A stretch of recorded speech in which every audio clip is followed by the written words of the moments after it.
Okay, as you can notice, I am working on my car. Got a new belt. Here's the old one. It's got a kink in it because there's this really cool technique I just learned.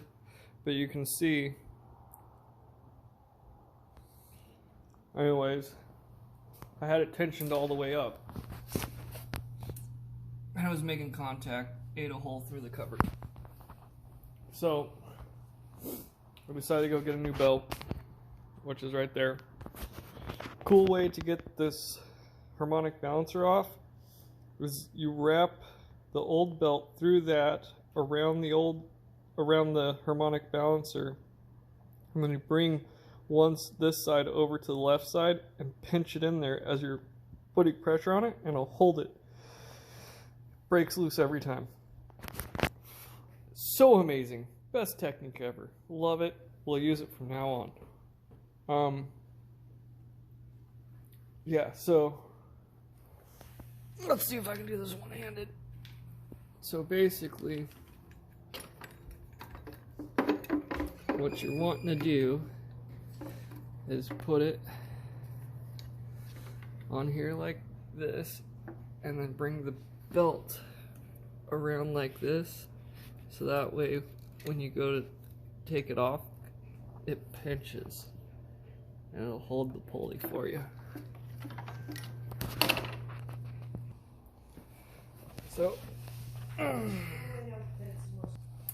So I was looking down in there and I saw this crack, and I was like, what the heck is that? Just like, but it's not excess rubber, right? Like, it's coming apart and it's delaminating from the hub.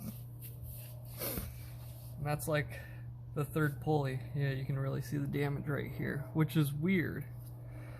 Not really if you think about it though, right? So these are designed to have OEM power running through it. So when you increase the horsepower, 40, 50 more, you've got different frequencies running through your crankshaft now, which just hammer. See, it's cracked all the way through, which just hammer these harmonic balancers. Believe it or not, this one was brand new when I put this motor in, and I've got maybe 10,000 miles on this motor at this point, so it didn't last very long. And that's like the third harmonic balancer I went through. So now that wifey poo went in the house, let's get in our handy dandy little stash spot. Don't freak out if I bought another carburetor.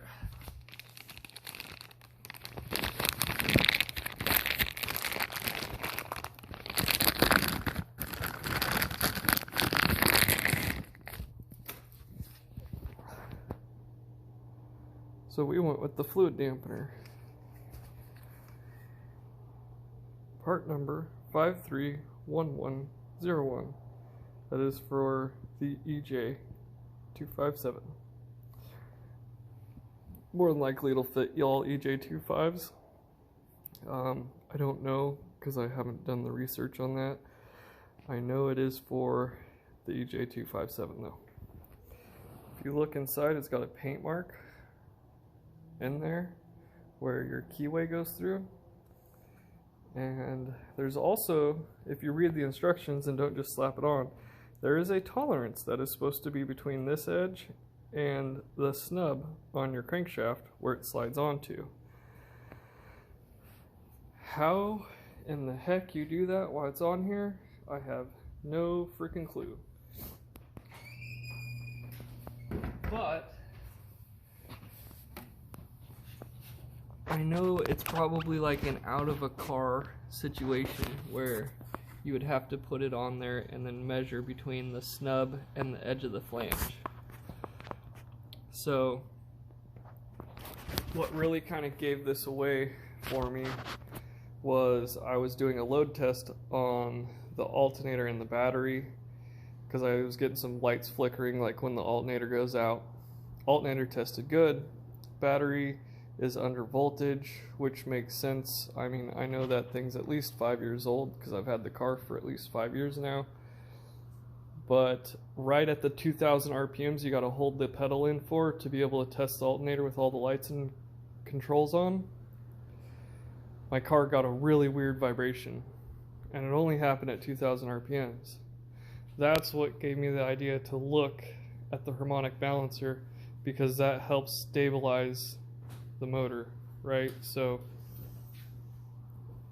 just food for thought. You can hold your RPMs down at 2000, and if you get a weird vibration, you might want to take a look at the harmonic balancer and see if it's all cracked up like mine is.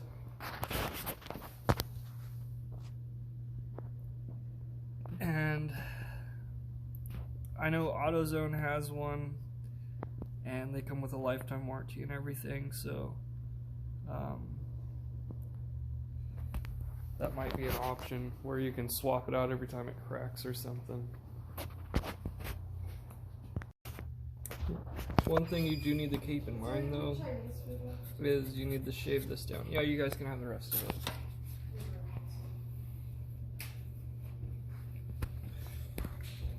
So if you do ever go with a fluid dampener pulley, you will have to cut this lip off till it's flush with the back plate. So that's going to be fun to try and figure out how I'm going to do that in the car with that much room. I do have a Dremel, so I'm going to try and do it that way. God, this is going to be sucky. So as you can see, the fluid dampener, it sits back. I mean, it's still in the same alignment as the OEM one. It's just on the back side of the OEM, it has that space right there. See that? So the snout can sit in that space. But with the fluid dampener, it's completely flush. It's like this. It's completely flush on the back side. And that's why you have to kind of trim it down a little bit. So be aware. I was able to do it with a simple Dremel and just the normal round sanding disc on it, and I got it all sanded down. It took me a little bit to find the dang torque spec for the crank pulley bolt because it's been so long since I put one back on, and it is 133 foot-pounds of torque. So the same trick that I showed you to get the bolt out of the pulley is the same trick that you can use to put it on. And it's very important that that gets torqued to the appropriate torque setting, because if it's not, it'll hit on the key every time it cranks over. Bah, bah. And eventually it'll beat the key right out of the crank, and then it'll just free spin on there.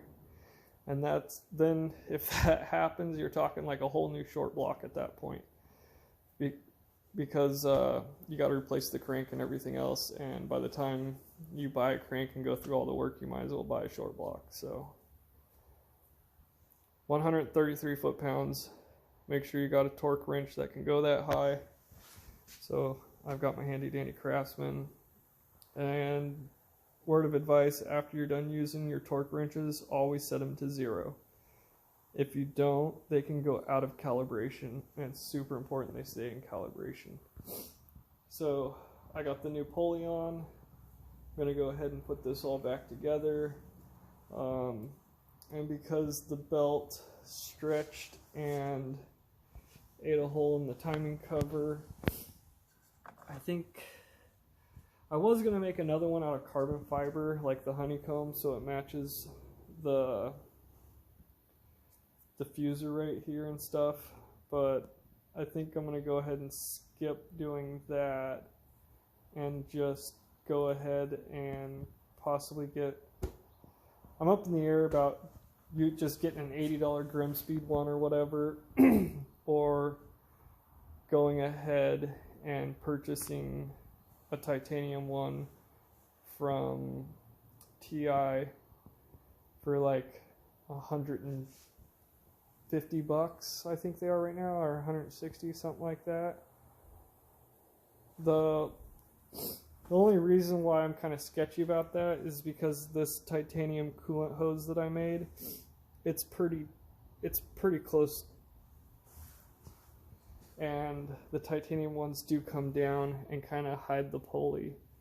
So I hate to get one and then have to send it back, because knowing me, I will figure out a way to make it work.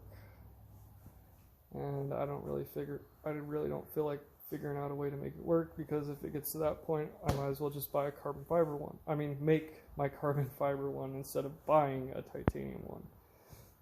But with this being the only piece of titanium in my engine bay, I'm going to get the titanium radiator stays.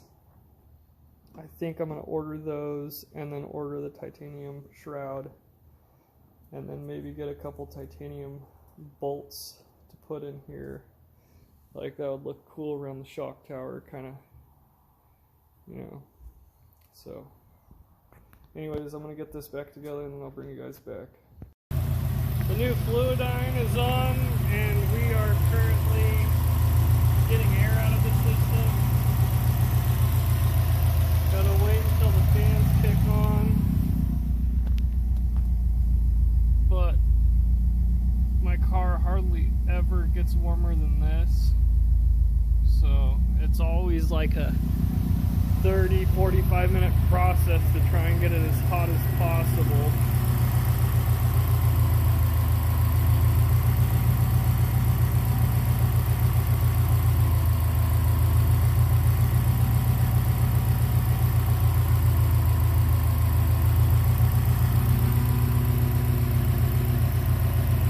But everything's looking good, sounding good.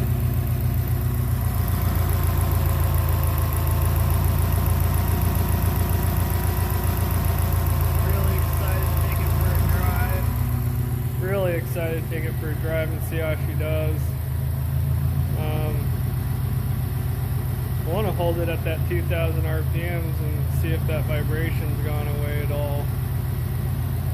Which I know, I'm more than positive it's from that cracked pulley and the rubber and everything just allowing it to flex like that. That 2,000 was probably like the perfect point in RPMs that allowed it to just hit that frequency where it's like, oh, you know.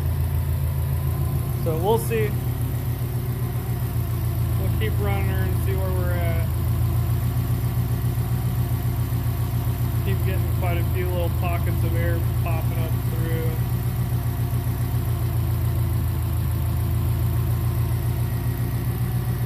So, next time we check in, I'll have this thing all buttoned up and I'll let you know how the test drive went and what I think about it.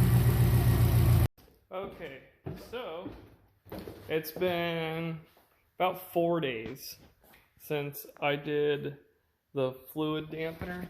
So you can see it down there. I got a new belt on here, and I've been looking for a new radiator or alternator cover. I want to go with the Chasing J's one because it's the most affordable titanium one. At least they're not gouging you as bad as the other companies out there that can do it. I really would like to get the Titanium Works one, because he's the one who made all of my stuff in here, and I gotta clean that because it's getting a little dingy. But I love that guy, he's awesome. And the one he makes for this car is the WRC edition one, and it looks so nice. I just can't afford like $350 for a cover.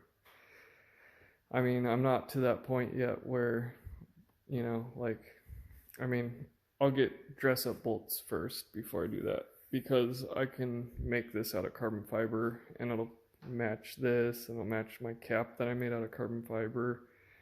So, I don't know. Anyways, so my thoughts about the fluid dampener. I wish I would have done it sooner. So, like, that fluid dampener, people should be putting those things on like people put on the AOSs. Like, it should be just, it shouldn't even be a thought process. Like, it should go on the car just like an intake or like any other type of, not necessarily intake, but like a reliability mod, you know, like the AOSs, or like a good oil pan. That fluid dampener should be in that group of supporting mods that you should do without even thinking. I know why it's not, because it's more expensive than the damn AOS and everything, but it's really intriguing because when I put this on, the fluid dampener makes this car drive like a Toyota Camry now. Like, I mean, obviously it doesn't drive like a Camry, but the smoothness and how smooth it is.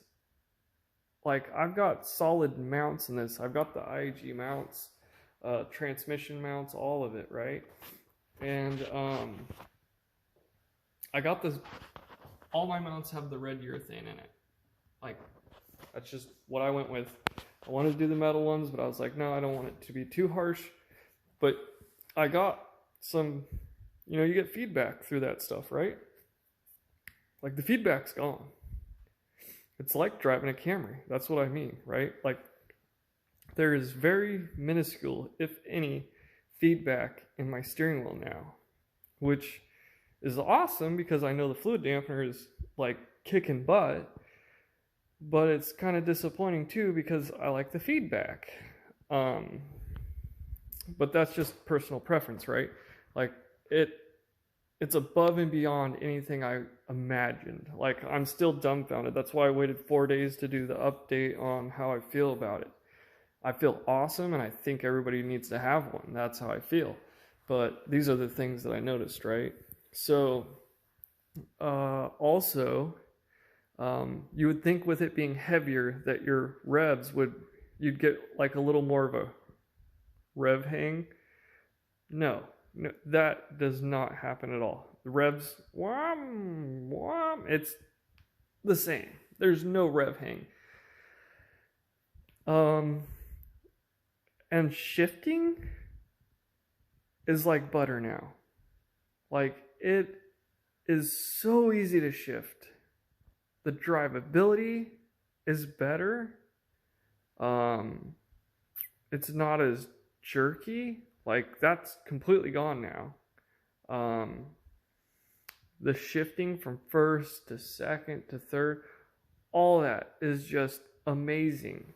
And even going from second into first, like, is easier now.